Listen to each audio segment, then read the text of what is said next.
Czech Firearms podcast. We are recording. Hey, everybody.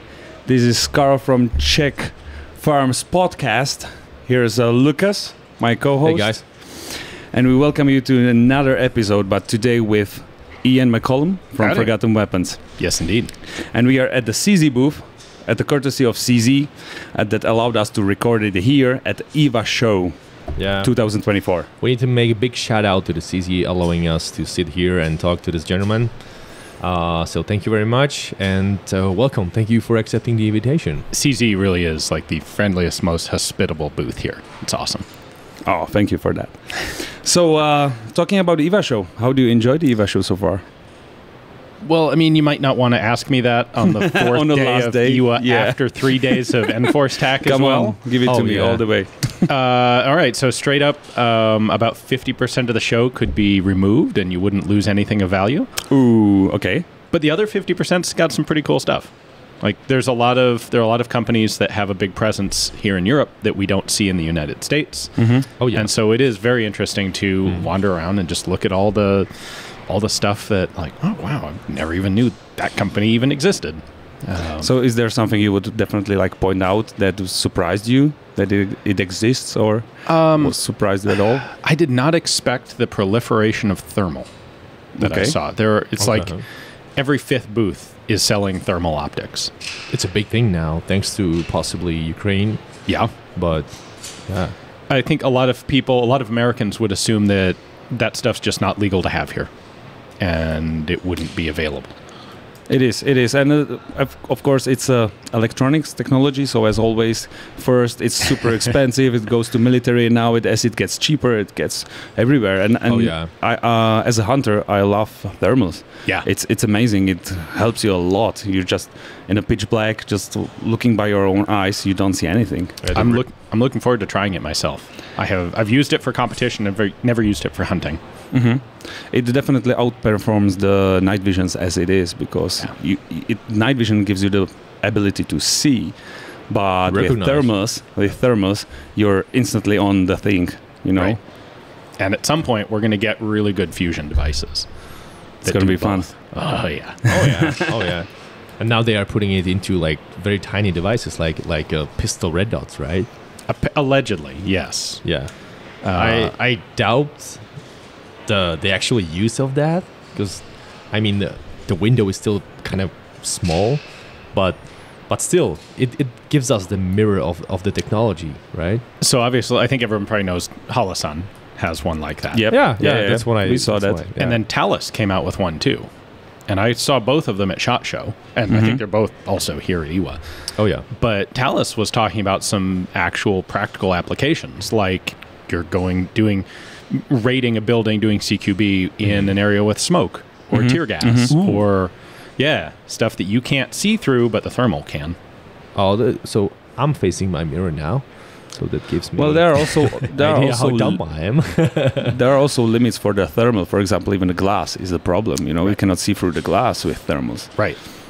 Yeah. Okay. So there's always room for improvement and limitations of these kind of things. Yeah, but I'm super excited what we'll see in the future. Absolutely. Yeah. So before we jump into the questions, what we prepared for you, I want to say that we already did one interview like 2 or 3 years ago together. It was a 20-minute interview. I asked a lot of questions, so maybe I'll ask them again. I don't know. Okay. So be prepared for that. And the second thing I want to say before we start with the question is that I want to thank you for one more thing because that we want to thank you. We want to thank you. Exactly. We want to thank you because that interview actually was the first spark that light the fire in us to create this podcast. Oh, awesome. Yeah, absolutely. Fantastic. It was great. It was great. And now we are like 30 episodes after nice that interview. Yeah. So thank you for that. All right. It's you're really welcome. a life-changing experience for us. So thank you. Thank you very much. So if you need any enlightenment from a Jesus, gun Jesus, he's the right person. Okay. So in our podcast, we start usually from the beginning. So you probably said it some times ago, but we want to know how it all started, how your nerdiness about the guns started? Oh, it's true. The nerdiness is just genetic. Yeah. Kind of everything that I get involved in, get interested in, I'm drawn to the sort of the esoteric, weird, unusual side of. So I was a bartender for a couple years. Naturally, what I got interested in was vintage cocktails and, weird spirits that went out of production for years. Yeah, but seeing like in the West and like you will be like great bartender. Oh, especially with the outfit you're wearing. That's what I'm Is talking that about. from your bartender times? Oh, God, no. No, this was a long time ago. And I worked at the uber prestigious Chili's. Okay. I spent three years bartending at a Chili's. Do you still enjoy like making the drinks? Yeah, absolutely. Okay. At home, yes. Nice. Not in a commercial Well, setting. we might need someone to make a cocktails at Czech Combat. Can you try that over there? No, That would be cool. Oh. So that was the beginning. That is genetic. You like to go deep into the stuff, and especially the historical part of it. Yeah. So my father, when I was growing up, my father collected rifles, Japanese Arisakas primarily. Yeah. And so I grew up around them. Guns are cool, obviously. I got interested in shooting, got interested in gun collecting, and then kind of the natural thing was, well, what about, like, all the common ones are kind of boring. What about the really neat, weird ones? Yeah. So and you ended up with the French kind of stuff. Yes, because they're different. Yeah. Everybody else pretty much bought, the best pattern of gun out there from whoever the major manufacturer was. Everyone's buying Mauser 98s. Sure. But the French always have this thing of, we're going to have our own domestic arsenals, design our own guns. Mm-hmm. I think also partly they hated paying royalties for anything. Oh yeah. Well, who does? We'll avoid, who enjoys that? Yeah, we'll try and cut the costs out anywhere we can. But then because they were all state-run arsenals, they didn't have a lot of motive to try and sell the stuff abroad. And so French guns tended to be the things that they're all a little different from other countries' designs through at almost any period in time. Sometimes they're better, sometimes they're worse, but they're always different. Yeah. So even Arisakas, actually here in Europe, Arisakas are very scarce, very rare and uncommon. So in US, is it considered also to be something like more rare or they're extraordinary? So common in the US. Common. Yes, we have literally millions of them. Oh, really? Like we have Mausers in Europe. Yeah, we have far more of them than anyone, including the Japanese, do today. Well, yeah, Japanese had to get rid of them, right? Yeah. But it was actually pretty standard practice during the U.S. occupation of Japan after World War II. Soldiers would bring home a rifle. And it was kind of a set-up thing of your unit would go to one of the arsenals at some point so that everyone could pick up a souvenir rifle to bring home. Yeah, it was like a common fact. Bring backs. You can really... There was like a structure in the army allowing you to bring one home. Yeah, exactly. And it was which is great. Oh, it was awesome. It's too bad they don't do that anymore. No, not anymore. I think Americans, we certainly have a reputation, and I think it's fairly well-founded for hoovering up all the stuff we can get when we're, liberating or occupying a place. All the guns are coming home. Well, so what was your first gun then?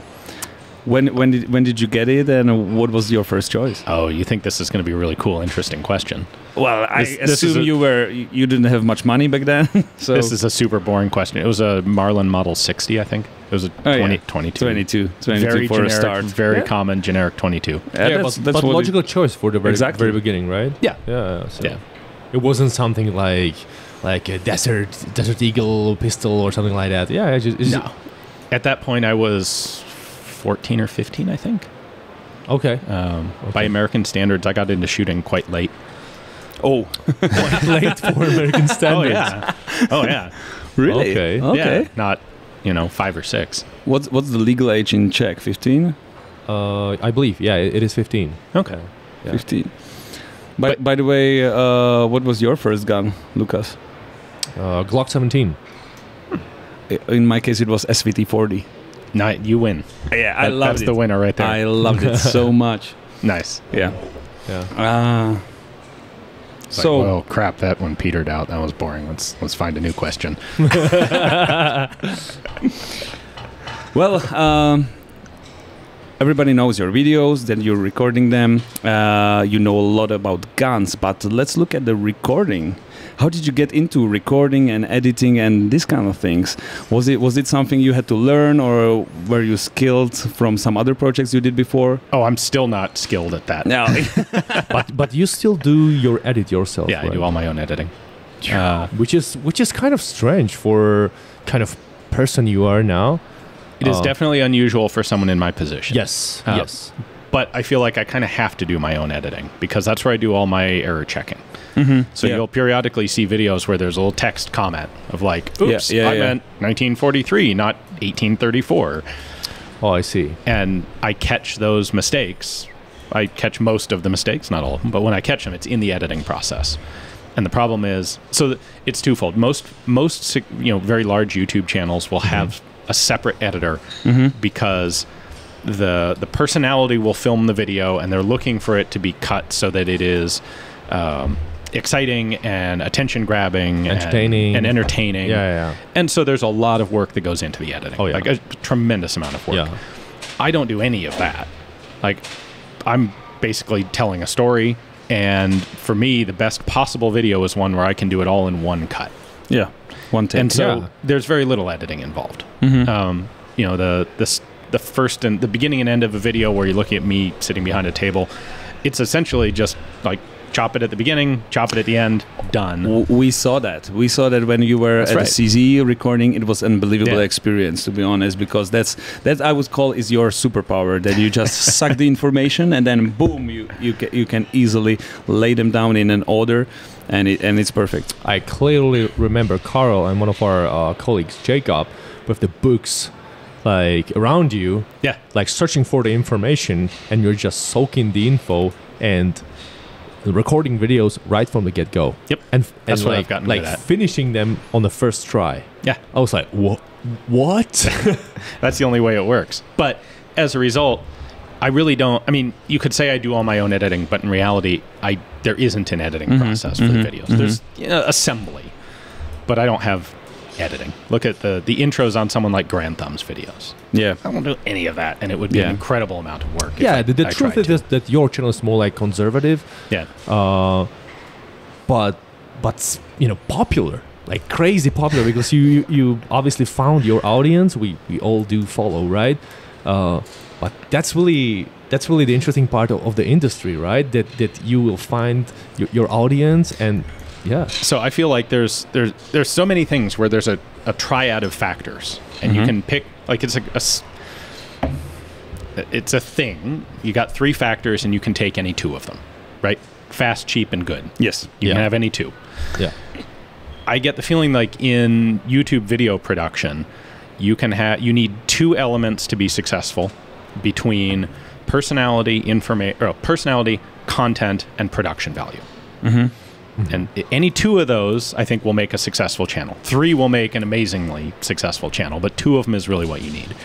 And so I have essentially chosen to take production value and throw it out the window because I've learned the bare minimum necessary to make a video that like works. But I hate audio, technical audio stuff. I hate it. My audio still sucks by any standards at all.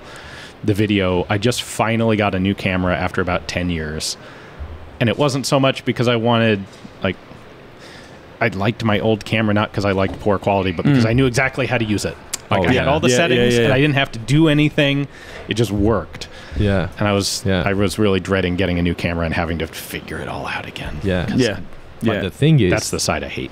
The thing is that your actual voice or your actual audio doesn't need any edit, right? Because correct, but there are times when I've had a couple of trips where like that something broke or got frayed in my lavalier microphone on the 3rd day of a 6-day trip, and so I have like 12 videos where the audio sounds horrible because the microphone's screwed, and I don't realize it till I get home and everything's already in the can. It's like, well, sorry, no overvoice. That's it.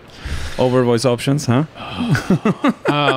It would be hard. Yeah, you can do some of that for like if you're not looking at the person's face. Just don't forget. Of course, when you're like showing with your hands where the sides and everything. Don't forget that the quality of production is already out of the window.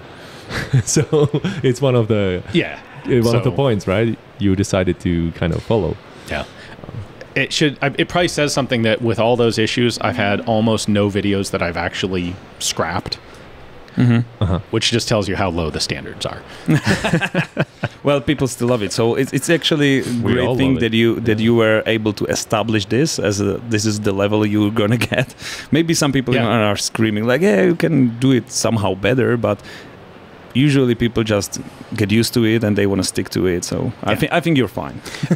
And it's funny. I've occasionally had times when I'll visit a place, a big institution of some sort, and they're like, "Oh, we have a whole camera team. Like, you don't need your stuff. We'll film it for you."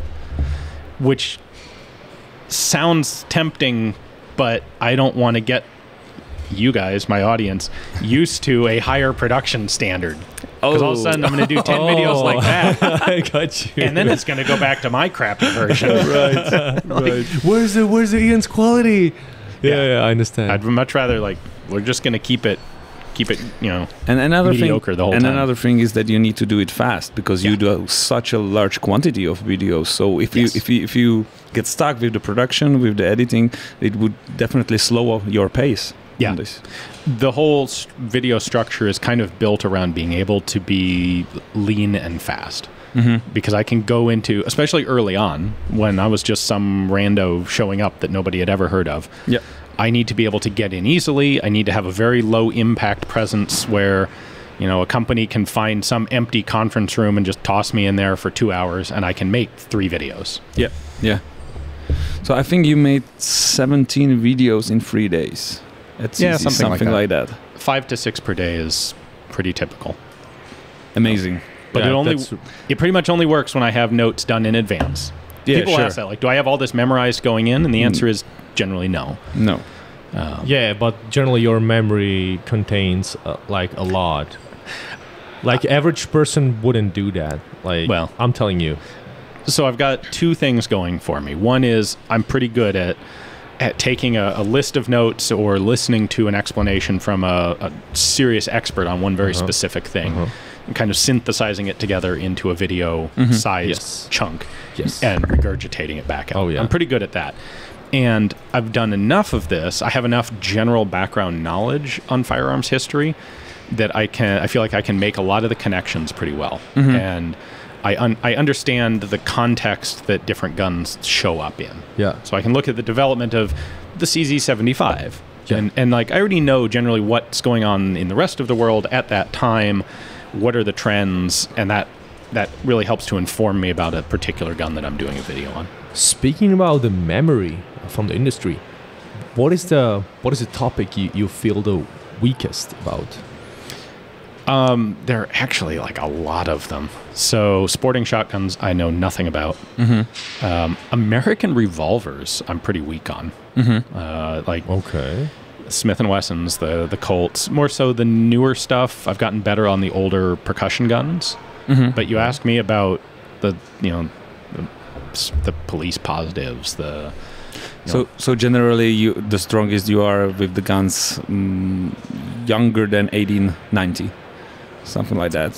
So 1890 till 1990. Yeah, pretty much. When people ask what my focus is, I'll usually say cartridge firing. Yeah. So I can go back to 1860s. But I don't, muzzleloaders are definitely not my forte. And this, of course, is very convenient because when I get emails from people asking, can you tell me about this gun? They're always sporting shotguns and muzzleloaders. Yeah. And obviously, aside of the French history and French guns, what's the second most, second strongest topic of yours? The one that I'm getting the most into right now is Finnish small arms. Ooh, okay. I'm in the process of working on a significant book on Finnish small arms. Of course, we just had one come out on Finnish Mosins, which was really good. You divide them by the countries or place of origin. Yeah. Right? Yeah. And where is the Czech Republic? It is, let's see, just southeast of Germany. Okay. I don't have a let's say lot of top, Czech top guns. 5, top 10. Is it even in the top 5 at least? Not for my collection. Not in terms of guns that I own. Okay, I have a decent number. But the really embarrassing thing coming like to CZ's booth is all the CZs I own are like pre 1957. So it's, that's okay. Okay, guys, so this is all from the podcast. Thank you for having me. get out. No. I love CZ. I've got a CZ 52 rifle and a CZ 52 pistol, and they must be the best thing this company's ever made. But Yeah, it has no. to have 52 in the name, right? Right. Well, you still need to get that machine gun. Yeah, I do. But the thing is, my question was more like, what position, what position is your interest for the CZ guns? So there is a French, there is a Finnish, and so Because CZ is also known for being different Czechoslovakia from the you know, rest. Yes, that is true. So we have also these little bits of tweaks, and it's still like pretty big production all around the world. So Oh, absolutely. Yeah, CZ is definitely a top tier company. Has been for about 100 years, if I remember correctly. 1936 is the CZ. Okay. Brno was 1919, so Okay. that's already more than 100 Yeah, years. 1919 is what I was thinking of. Yeah. They're interesting. They're just not I haven't gotten to the point where I've dug really deeply into CZ. Yeah, because the other topics are so comprehensive, so it's really hard to go through them all and then like switch to something else. Honestly, part And of you the still other have your passion, right? part of the problem is we don't have any really good books in English on CZ history. Oh yeah, There are a couple in Czech, big true. Yeah, true. which I have. Like I try to buy all the good firearms reference books, whether they're in English or not. But I can't really sit down and just peruse, Of course. the books on, Yeah. on Czech guns in Czech. Maybe AI can help on that in the future. It's definitely coming, and I use not AI, but Google Google Translate Translator. and similar services. Yeah. I will use those to translate foreign language books. Yeah.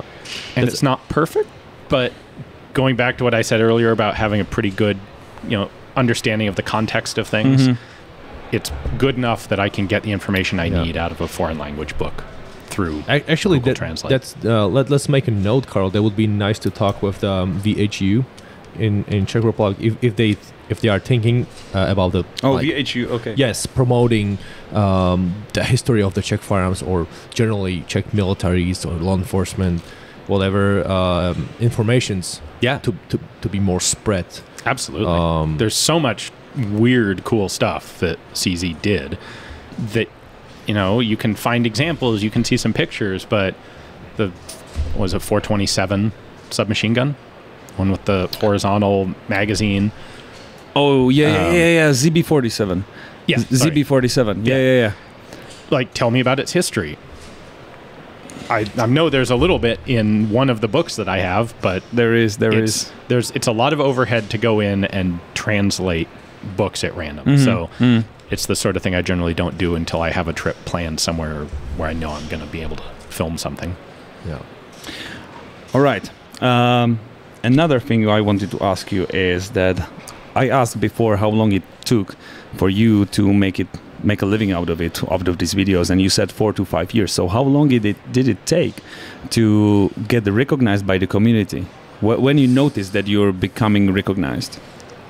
That's a good question.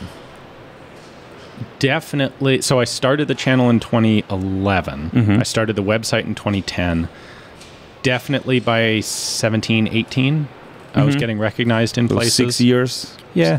Something like that? Yeah. There was so at the 5 or 6 year point, there was a spike in growth. Yeah. Okay. And then you have been started to be stopped randomly by like, hey, you're the guy from the from the YouTube. Oh, okay. It shows like shot in Iwa is pretty much nonstop.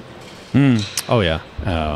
In my like regular daily life, if I'm out traveling, if I'm flying from place to place, usually it's like 2 people per day. Wow. That will just randomly stop 2 me. people. That's a lot. It's right kind of at that sweet spot where it's comfortable and that's uncomfortable. really awesome. We saw the pictures with the pilot making a selfie with you. That was freaking cool. Twice I've gotten on airliners where the pilot recognized me. Because they're reading through the list of the passengers, right? No. Or do they get to see you? I'm sure they have there? access to it, but no, usually it's when they're standing there at the cockpit when I get on just see board. you. Yeah. This is here McCollum. Yeah. Let's go say hi. The funny thing with one of the guys is he wanted to chat for a minute when I was getting off the plane. And he was right there at the cockpit door as we're all filing out. And so I stopped to chat with him. And the flight attendant's like glaring at me like, go. And the pilot, get out. No, the pilot's like, go, come on. This is important. He's going to stay here for a minute. Cool. You know, the pro would do like an official announcement.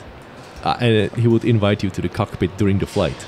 I'll take you on an empty seat, yeah? Yeah. That would be cool, but I think it would violate like every TSA airline regulation. Can you imagine like, boom? Let's say... This is a pilot speaking, or calling us to Mr. Ian McCollum and Mr. Ian McCollum to join the cockpit. So let's assume it actually happened, but he cannot speak about it, you know? Okay. Boom, solid red. So...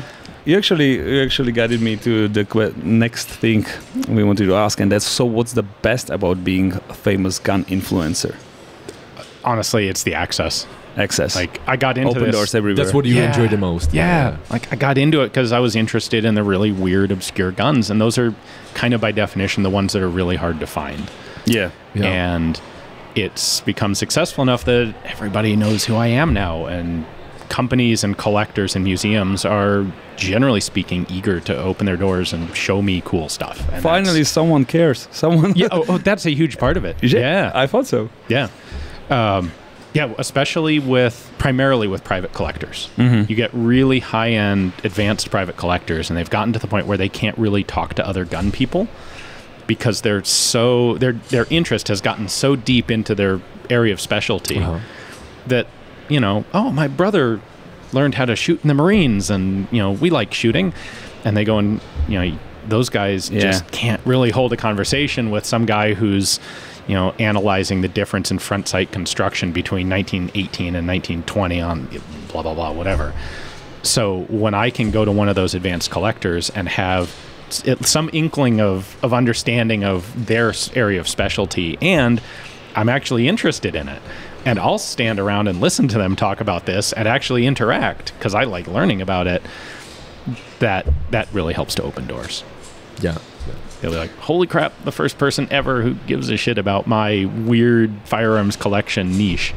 So nice. And you can even surprise them because you have so much knowledge. So like, this looks like sometimes what I saw on this other gun. Yeah, and you are meeting like a soulmate on a daily basis, right? Exactly. Yeah. It's like, finally someone understands me. What always makes me happy is if I can visit a person or institution, often, you know, especially the first time I visit a place, and be able to show them something that they didn't know before. Mm-hmm. That's the best. Something. Oh yeah. Something just you know. Yeah. Oh, that's cool. That is really cool. The best one I have where that happened was I was visiting a gun museum, and I don't know if they'll find this embarrassing, so I'll leave their name out of it. Okay. But we're visiting a museum, and they pull out a gun, a weird interwar semi-auto conversion of a bolt-action rifle, and they're like, we have this. We have no idea what it is. Like, it's been all the way around our local, you know, our national firearms collectors group. Nobody has a clue. Ooh. And I look at it, I'm like, oh, that's a snab. Because I happen to have gotten some papers on them and done a blog article on this snab. It's Swedish for fast, I think is the brand name. And the thing is, it's not marked anywhere on the gun. Mm-hmm. And in fact, there's almost nothing marked on the guns. They converted 5 or 6 different patterns of bolt-action rifles, all using the same system. So there's no way to Google it. There's, like, you either happen to have found it and know about it, or you'll never figure it out. And I happen to have the name and was just able on the spot to be like, oh yeah, that's what that is. Oh, the instant reaction makes it perfect. Exactly. Yes, exactly. It's not like, I've seen it somewhere, I will search it, but like, boom, instantly know. Yeah. Oh yeah. And that's a part of your value, because once you travel the world and you are seeing places you remember and you serve, really the other, you know, the museums or other, you know, companies, or So it serves multiple purposes. Ideally, yeah. So it's a win-win situation, basically. That's so great. I just wanted to say that, I already mentioned it with the podcast with Polynar Tactical guys, that I got in this position once that I purchased a firearm with damage markings on that, so no one knows what it is. It's semi-automatic gun in a 22 Hornet.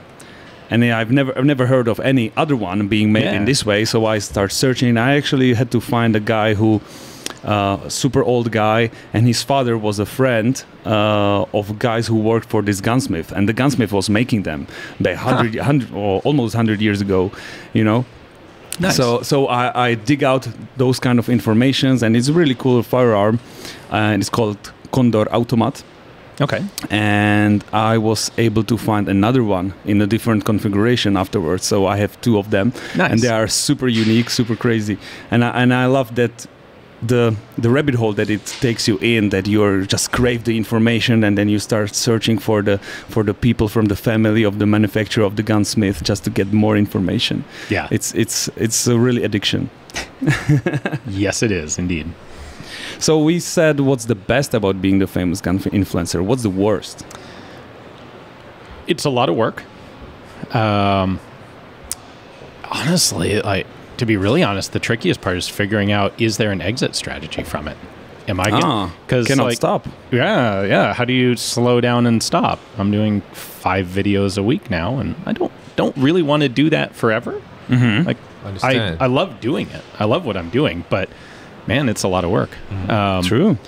And it puts, I mean, it's hard to complain about any aspect of this without sounding like a huge asshole, because it is truly the best possible job I can imagine having. But there are limitations on what you're able to do. Like, I get a lot of people that will invite me to a collection, but at this point I'm really torn between what they're used to doing is showing the collection. You pull out some guns and look at them and go through everything, and it's a good time. It's social. It's fun. You'll learn a lot.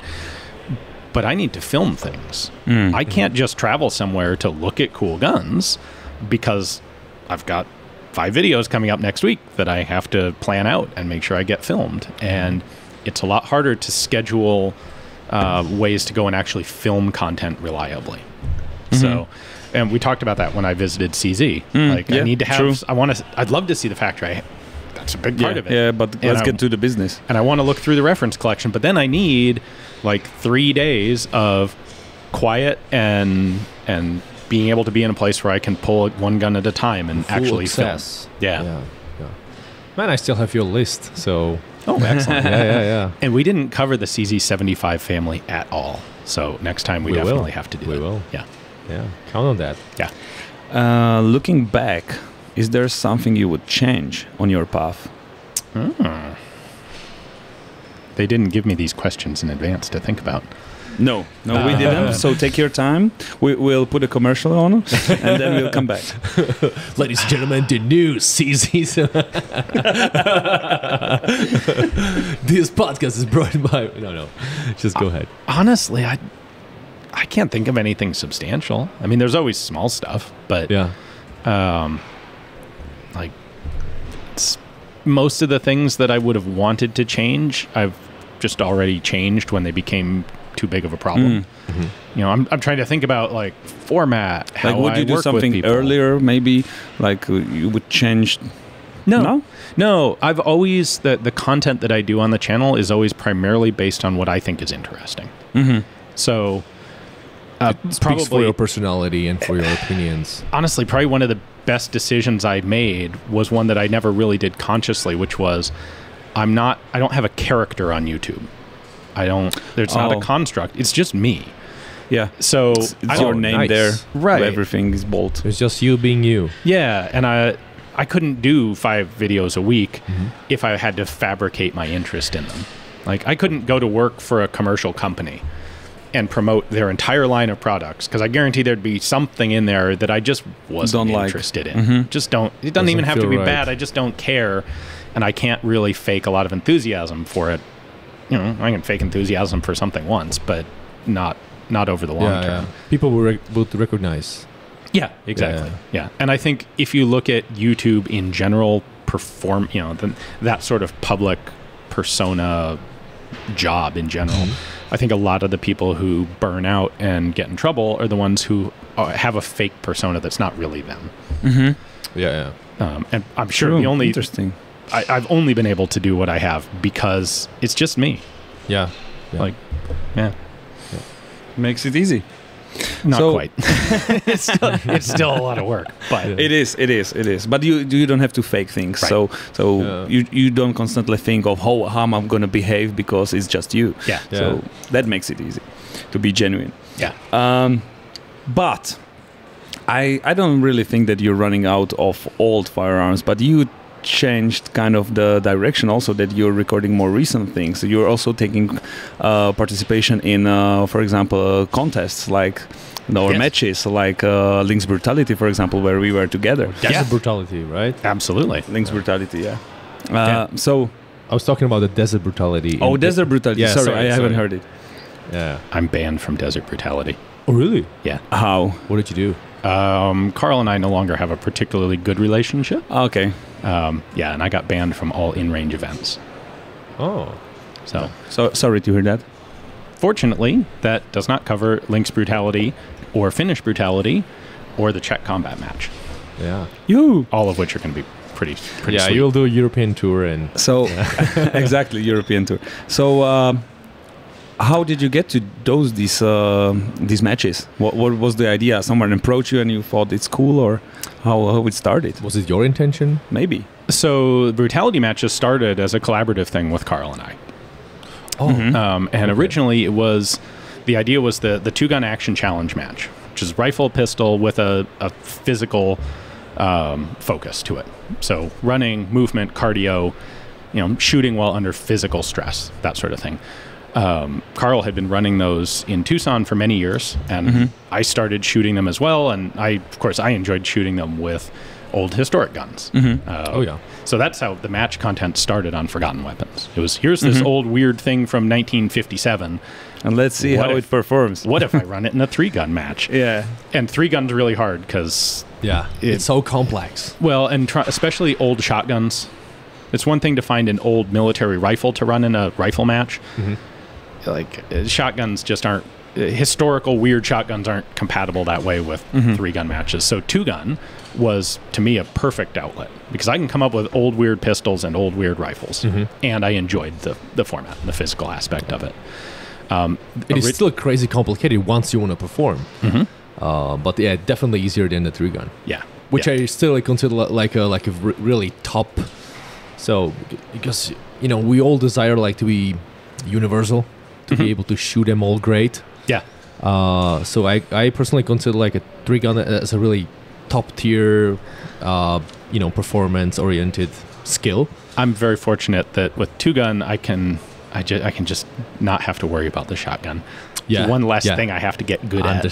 I kind of understand that. But the unfortunate thing is that we don't have so much of the 3-gun in Europe. It's crazy expensive. It requires a lot of time, lots of skills to be able to manipulate, shoot them all on a high level performance, and also keep you trained or keep your training schedule active because it's crazy expensive. Yes, indeed. Oh yeah. So Desert Brutality originally the idea was let's do a 2-gun nationals, like the big annual multi-day big, instead it's not 4 stages, it's 8 stages. Okay. Let's do that for 2-gun. And that was Desert Brutality. And right at the same... That's why Brutality. Yeah. Okay. Yep. Yeah, the Brutality is intended to refer to the physically challenging nature of the match. And with something like this, we wanted to make it bigger and more 2-gun action challenge match than the regular monthly club matches. So right about that time, we were also getting to know the guys at Varusteleka. Yeah, they were guys. very interested. Yeah. So the first year, I don't remember the exact dates, but we did a Desert Brutality, and then just a couple months later, Varusteleka ran the first Finnish Brutality. Oh, cool. As essentially a sister match in Finland. And it kept going for years from there. And then just a couple years ago, it expanded to Lynx because Giga and the Polyanar crew were really interested in doing the same thing. So, And we are the another parasite to that. yes. To the What idea. parasites? We got inspired. We just didn't want to call it brutality because it's just too brutal, you know. So we had to call it Czech combat. But nice. But no, It's yes. nice. So why there is no French brutality? Right now, it's because the French laws make it really difficult. Yeah, I believe so. Shooting range access in France is hard.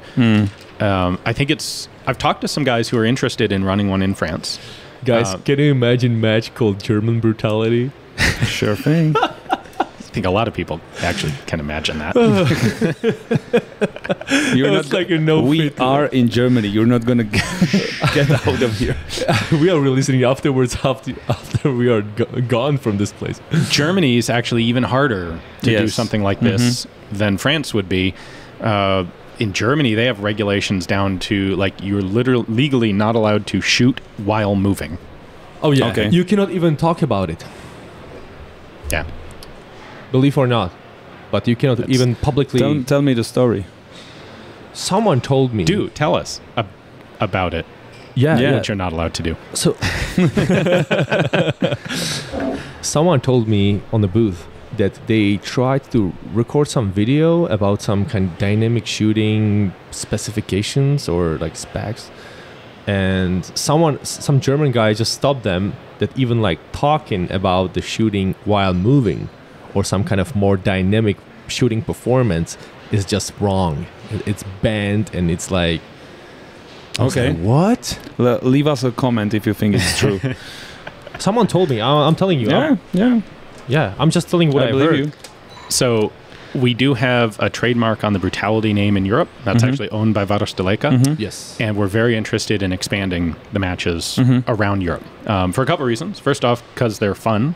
And Yep. I think they're an exciting form of competition shooting for a lot of people who are used to the idea of, sport shooting means standing in one place and shooting a Yeah. very heavy gun at a very small target several times in a row. Yeah. And this is dynamic and exciting and fun. Oh yeah.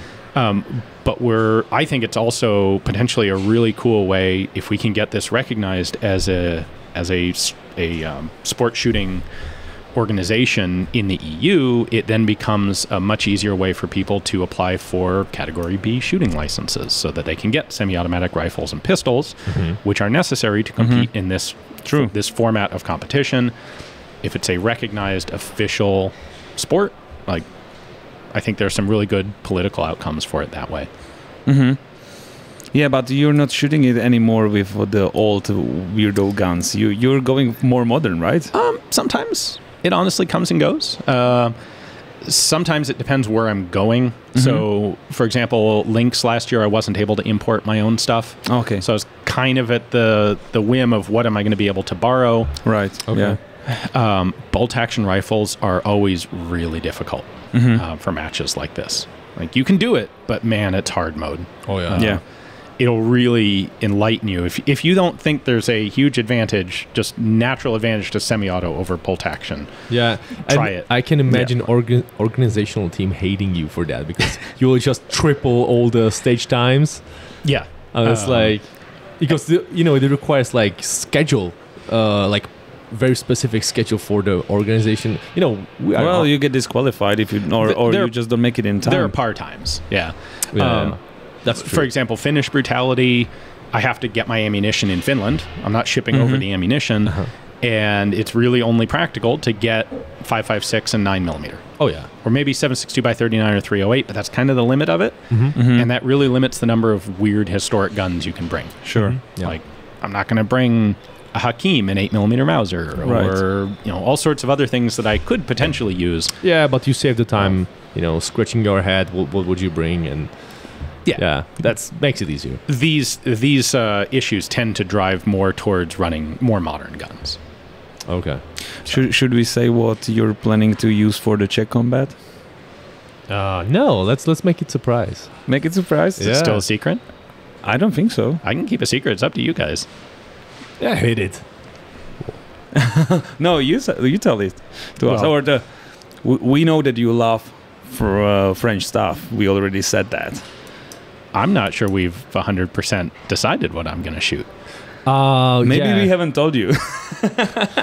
Yeah, so So we'll try to put our hands on the GIGN variant of the Bren 2. Okay, so that's one we were talking about. The other is still The other secret. is still Yeah, it is. still But not yes, happening. we were I really would like to build myself a clone of GIGN's Bren 2 in 762x39. Yes. Because Suppressed and It's- with all the features yep, they required us to make. exactly. Yeah. And if I can build it, why not build it out here and take it through Czech combat? That'd be really cool. Oh, as yeah. long as you guys don't give me like the really goofy stock for the Riot shield and make me run the match that Well, way. you like goofy things. It is what it is, man. You need to run it as it is. Exactly.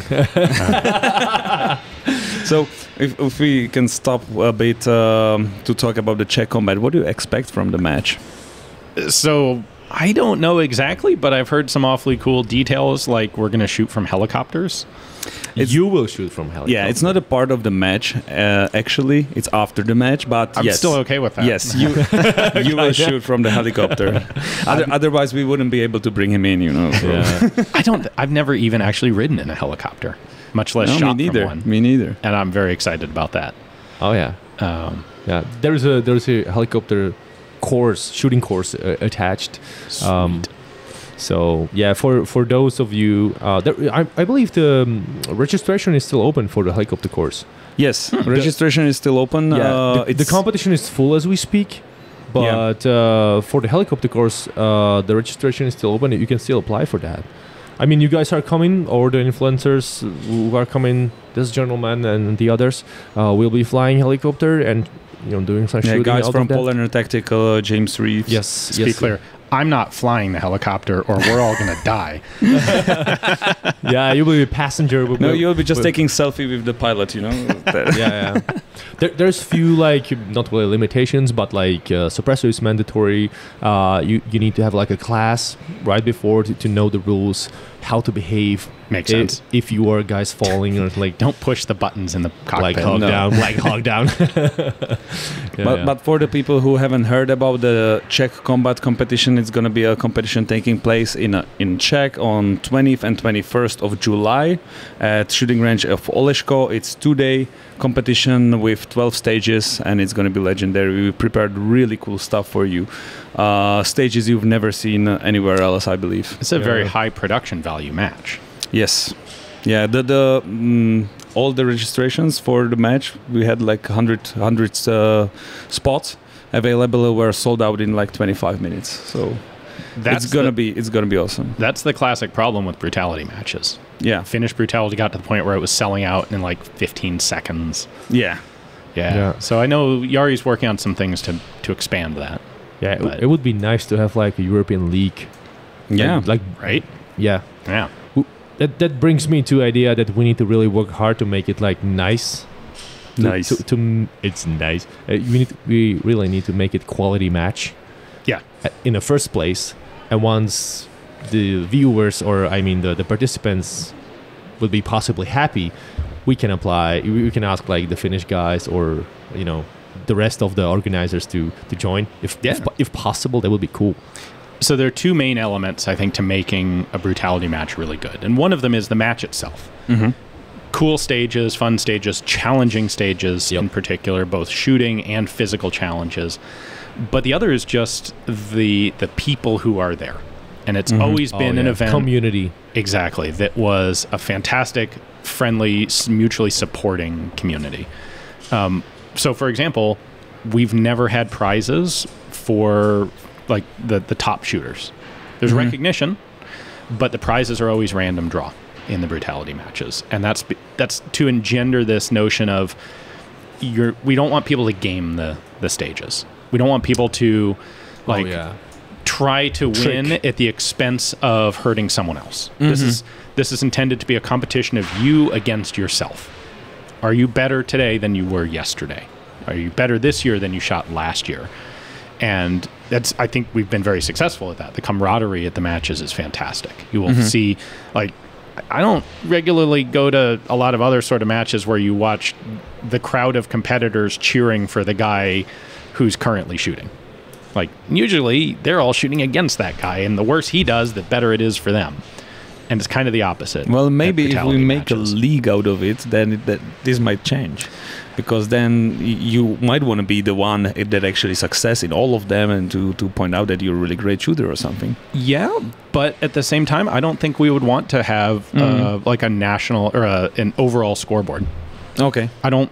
I think it's better to keep the matches individual and keep the results within those matches, because we don't want it to turn into, you know, sponsored shooter antagonistic. Yeah. Like maybe the series. Maybe series will be a better word for that. Yeah. Than league. Yeah. Oh yeah, series. Okay. Yeah. Yeah. Yeah. I mean, league is fine, but I don't want there to be a scoreboard where people are getting like. I don't want the score or the placement to be more important than the experience. Oh yeah. I understand. You can go for different matches if you desire, you know. It's absolutely great to try and win the match. But what we don't need is some sort of point system where people we determine who's the best brutality match shooter standings. I see. Okay. So there are most of the kind of influencers come from the US as well as you are.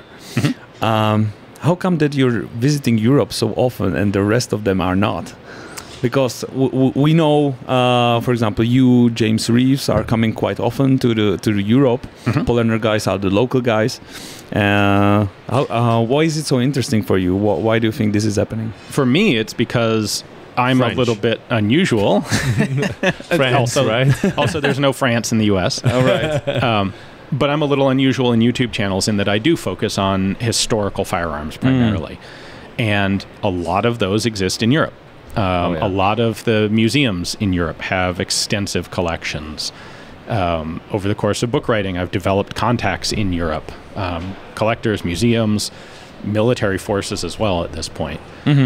And there's stuff here that isn't in the United States. Oh, yeah. And honestly, I spend the significant majority of my time in the U.S.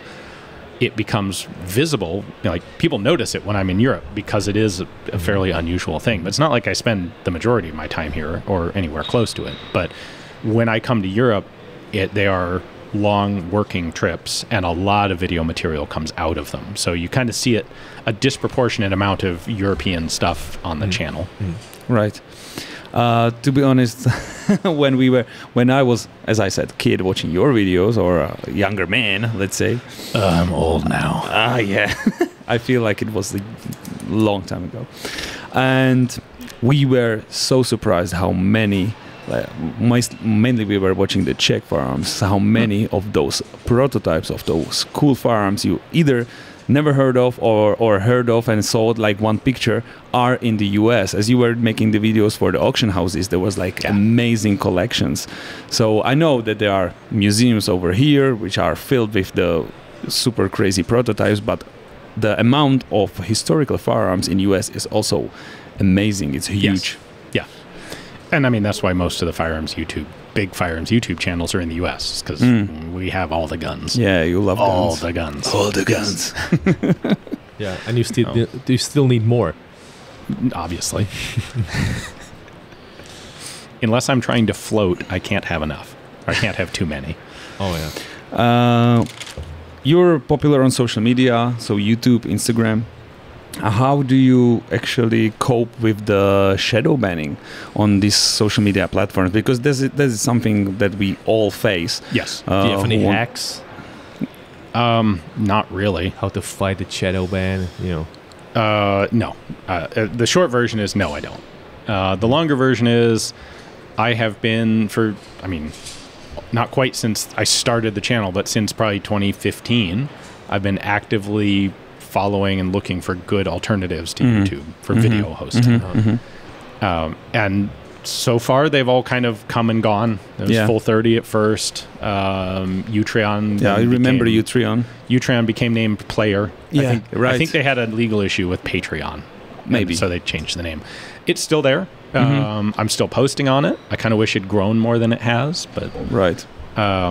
I started my own streaming service. That's the one that I'm most invested in for obvious reasons. and that was with 7 other historical firearms channels. So that's nicely beyond the break-even point, so it's not going to go anywhere. Well, I hope it does go somewhere, but it's not going to go away. Right. Because that's my long-term hedge against, like, I think there's a pretty reasonable chance that at some point YouTube's going to do some other, like, massive banning, layoff sort of thing on firearms content. I think YouTube is actually not so bad. YouTube usually punishes you in a way of that take away the monetization of the video, but they still leave the video on, and you can search for that. For now.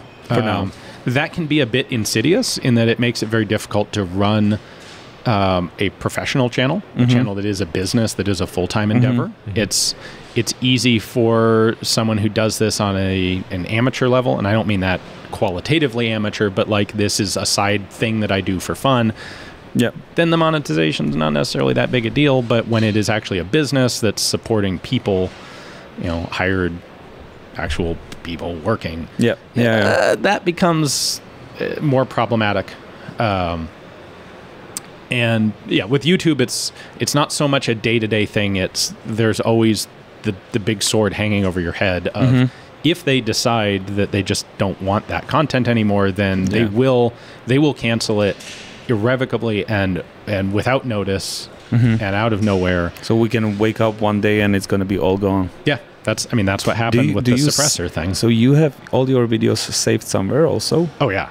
Absolutely, of course I do. It would be. It's not gonna disappear forever. It would be insanity to me for someone to run a YouTube channel and not keep backups of their own videos. So I keep not only all my own videos, the final compiled version, but I keep all the raw footage. All the raw footage. That must be huge. It must be like. The new camera I just went to is a 4K camera, and holy crap, it's like 4 or 5 times the storage space now. Cards consumer. Yeah, I cannot imagine. Yeah. With Instagram, I literally use Instagram for fun. Okay. So I don't worry about the shadow banning because I'm not invested in it in any way. Yeah. Like, I don't make a penny off of Instagram. It's just... Yeah. With Instagram, well, if I can tell you what I think, because I'm heavily invested in social media platforms. Instagram is definitely the worst. With shadow banning, with canceling. Recently, actually, one of the accounts from 6 Hour, it was like shoot sick, something like that, has been completely deleted. Jeez. Like there is no going back from this point. And the worst thing is that you cannot like write them in an email. You cannot call the line or anything and to try to explain. Like, it's not like we are not selling through your platform. We're just advertising our stuff. Like, tell me what's the problem with that. They even wrote in the description, like, do you know someone from Meta we can reach out? Because there is no one you can reach out. So yeah, I totally believe that one day we'll wake up and it's going to be all gone, and you can lose even friends. I have many friends on Instagram that I know only through the Instagram. I have no other contact. If it's gone, I cannot even recognize them on the streets if I meet them on Eva Show or anywhere. You can definitely tell the quality of an Instagram channel by whether or not you can actually find it in the search function. Oh yeah, like. If I type in the name and it shows up in the first 3 characters, it's like, this is going to be boring. No guns involved. I need the one that's like 25 characters long and it doesn't show up until the 24th character. Exactly. Then you're like, aha, this. Oh, yeah. Honestly, that's actually that's one of the really irritating things for me is when I do post something on Instagram and I'm trying to tag a company that's involved, it's really hard to find them, and half the time I have to like go back out to a general web browser to try and figure out which of these is the actual official Instagram account and which is just some rando who created an account named CZ with that CZ logo. Because they've deliberately made it so hard to find. There is a bunch. I have to Google it each time. Yeah. It's just the easiest way to go. Yeah, well, so there are no hacks. No hacks for that. Yeah. No. All right. I mean, ultimately, the hack is that at a larger scale, what we have here is the fact that the internet has gone from a huge marketplace of independent websites to a very small couple of huge islands run by specific companies. Oh yeah. You know, we don't have web rings anymore. We have Facebook. Right. And then Facebook owns Instagram, and it's all one little thing. Honestly, they're definitely pros to it, but I think we're losing a lot compared to when the web was a lot of independent websites. And this is one of them. Like, you used to be able to find interesting content on firearms subjects much more easily than you can today. Yep. It is what it is. We need to adapt. That's a sad part of our industry. So definitely, if we don't want to be so sad, let's go back to one. Let's stop crying. Probably one of the last questions that are a bit personal. So, how your normal day looks like? Okay. What's the average day of Ian McCollum? So I don't really have an average day. I have a couple of probably like half a dozen stereotypical types of day.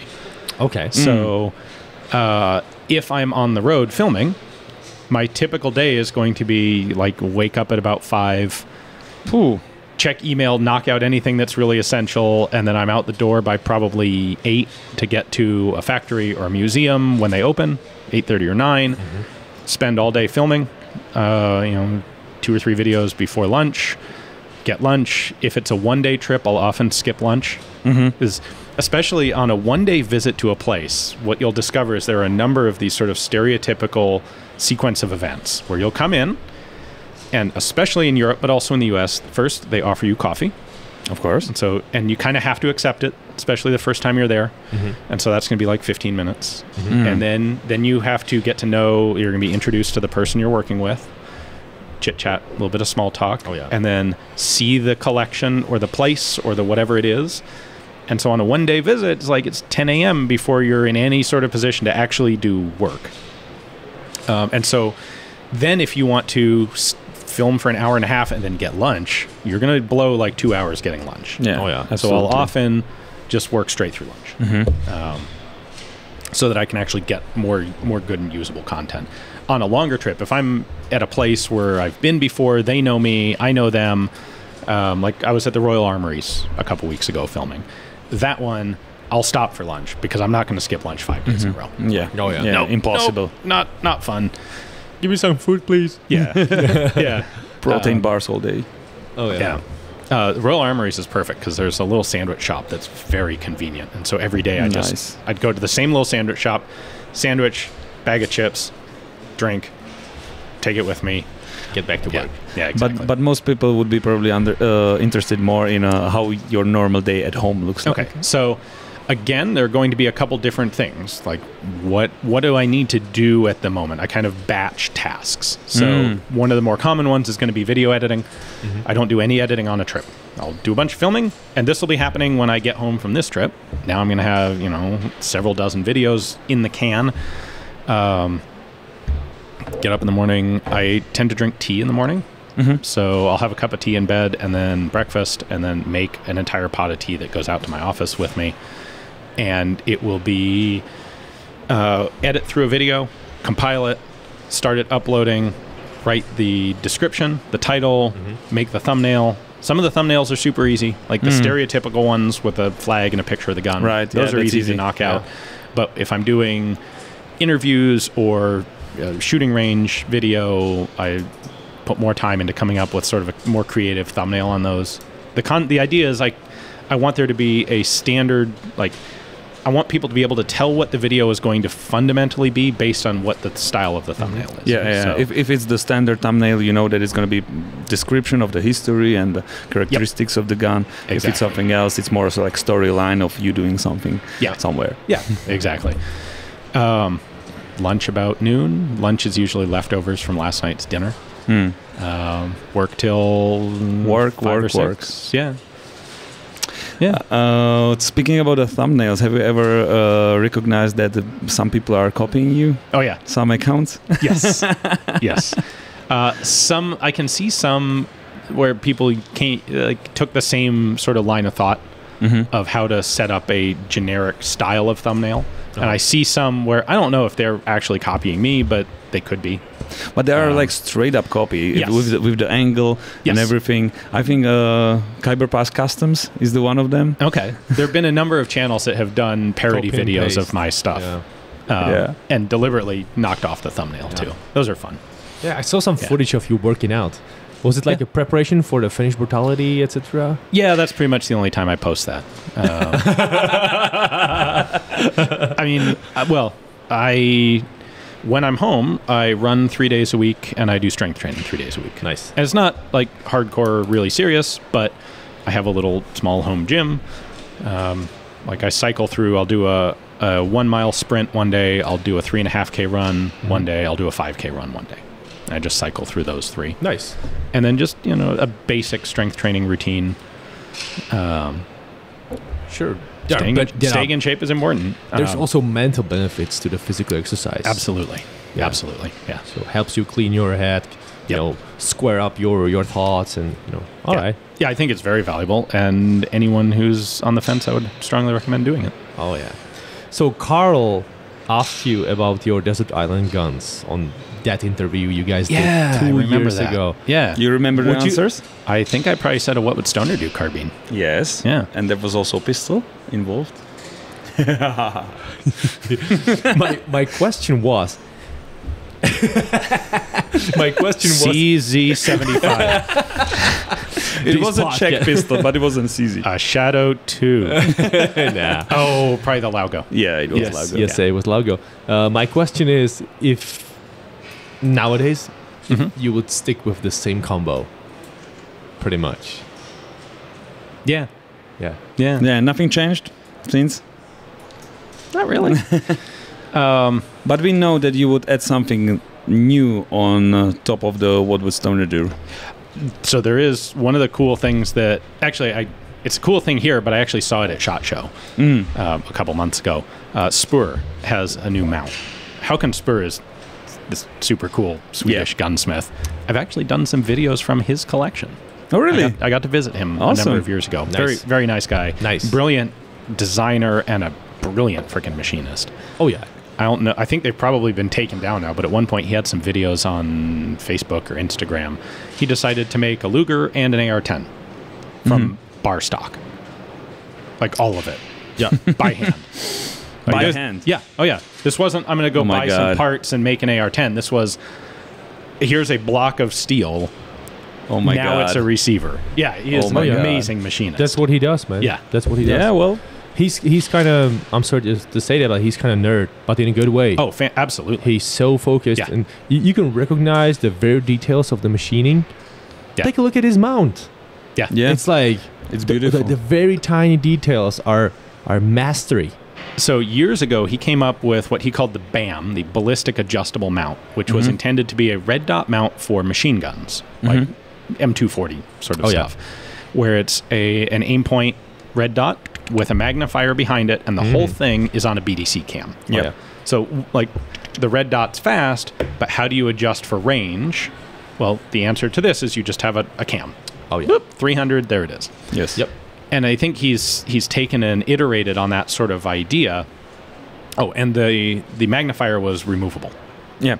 The mount he's just come out with is a rifle mount for, again, an aim point red dot that has a detachable magnifier, but instead of the magnifier taking up rail space behind the mount, the magnifier is attached via a cylindrical rod that goes horizontally into the back of the red dot mount. So when you take the magnifier off, there's nothing left over taking up space. So the whole mount has a footprint of like 2 inches of rail. And on top of it, it also has a detachable, like 4-inch, 100-millimeter piece of Picatinny rail that you can mount on the front, which to me is a perfect solution for the What Would Stoner Do. We've got the carbon fiber handguard on the front end, which is to some extent holds zero, but it definitely, like, you put pressure on it, it's gonna move. Right. Yeah. Will it return exactly? Mostly. Well, this mount is perfect because you get just enough rail to put a laser on, which is the only zeroable thing that's relevant in my mind, at least, to put on the carbon front fiber. Rail. And now it's solidly attached to the red dot mount, which is on the receiver rail. And if you don't want it on there, it's not quick detached, but you take out a screw and you can just take it off and not use it. But to me, it's a perfect solution for one of the shortcomings of the What Would Stoner, which is if you want to put a laser on it, this is going to be a little bit awkward. Yep. Yeah, and I also like how the way it folds actually. So you can take you can fold the magnifier down. It's not on the side, and because what I'm having the same magnifier and with the foldable mount to the side. Right. And the retention spring is not so strong, so it's always like a bit flimsy on the side. Then you change the guard from the left shoulder to the right shoulder, then it hits you actually when you're firing. Yeah. So this is really genius. That's what I appreciate on it most. Yeah, it fits the trend. You know, everyone is putting the higher and higher razors for the red dots because of the Googles or because of the other trends. But I freaking love this product. Yeah. Halkin's we all do. Halkin's really good at details. Oh yeah. He's a really detail-oriented nerd. Yes. But that's what we like about him. Having talked to him on historical guns, like that's one of the other fun things is building relationships with firearms companies where like the founder or the owner got into it because they're a huge gun nerd, but everyone only knows them as a manufacturer. Oh yeah. And so it's a cool way for me to kind of like shortcut the line and get to know the owner really well by talking about, you know, obscure British breech loading conversions or in this case, obscure Swedish semi-auto prototypes. Oh, yeah. So the most important question of this podcast. Shadow 2. No. What do you want to ask about Shadow 2? You can Shadow 2 ask comeback. us. No, we know everything about Shadow 2. I thought that was the answer. Shadow 2's answer to everything. When are we gonna finally see you in a movie? Especially as a bartender in John Wick. I would love it. So there was someone started a petition. Totally makes sense. I mean, I think so. Just look at you. You were made for this. Yeah. You should like find like a gun combo for John Wick, like for the movie, and make him a drink. Oh, I'm there. Terran Tactical is also at the He's Eva in here show somewhere. So yeah, Let's just right after the podcast go to him and we make the deal. It hasn't happened yet, but not for any lack of me being interested. I'd totally be down for it. Someone started a petition for that. Yeah, and it got I know. It got an insane number of signatures. Yeah, and I never heard anything from anyone official about it. Oh, like it didn't do such anything. a pity. Okay, Gentlemen, we'll work on that. But I'd love it. That'd be awesome. Imagine like John Wick hitting a bar where there's this gentleman like, you know, vibing the drink. Oh yeah, bartender. And there's like John Wick like stressed out or depressed, like my gun jammed today. And you were like, I understand. That's probably because I gave you a show shot. Sorry about that. Exactly. No, but you know, but he's meeting you for the first time, right? That's what I imagined, pretty much. But like, you were like making the freaking drink, and he's like, I don't know what happened, but my gun jammed. It's like, I understand. And you will be like, Mr. Wick. Take mine. Why don't you try this one? And then like, oh, they will be crazy. Yeah. If the director was interested in making it at all a thing, oh god, we could have fun with it. It's so cool that it should happen. Absolutely.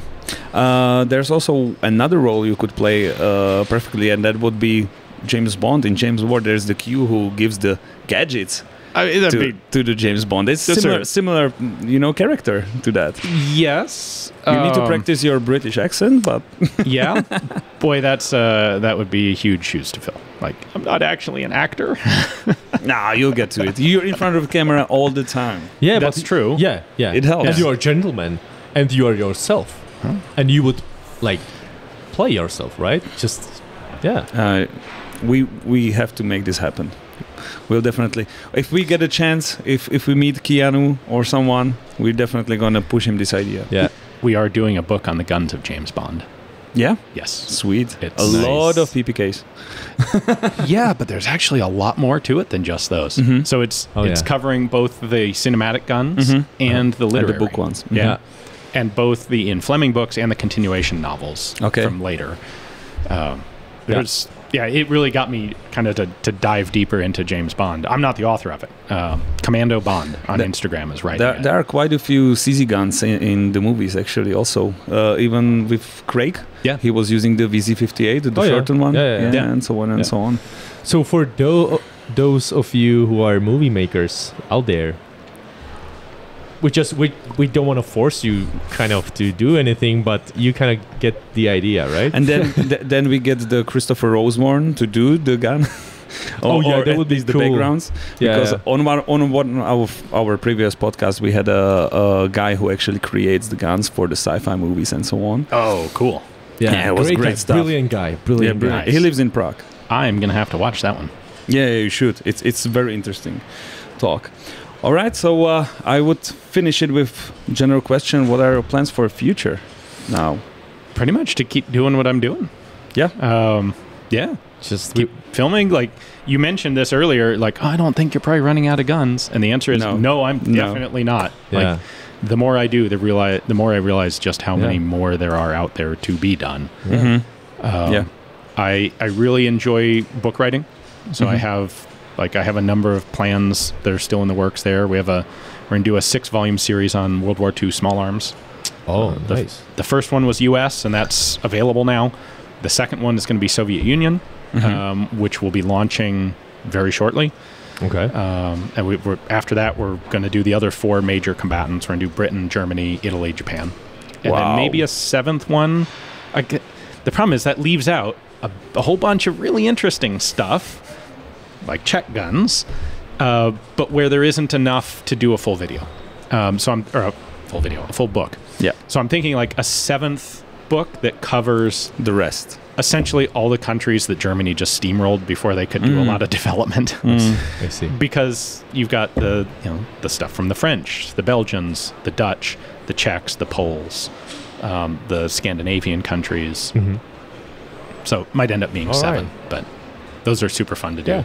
They're a little easier. They're more coffee table books than they are deep research books. So Cool plans. We'll see more Ian McCollum being Ian McCollum I expect so. and doing Ian McCollum things. Yeah.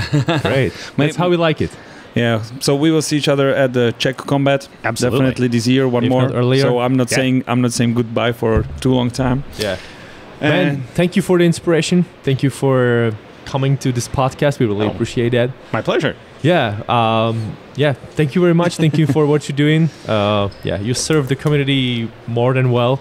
Wow. So thank you. You're welcome. And thank you also all the guys who are listening to our podcast. We really, really enjoy doing this stuff for you, and we'll see each other next time. Stay safe, guys. See ya.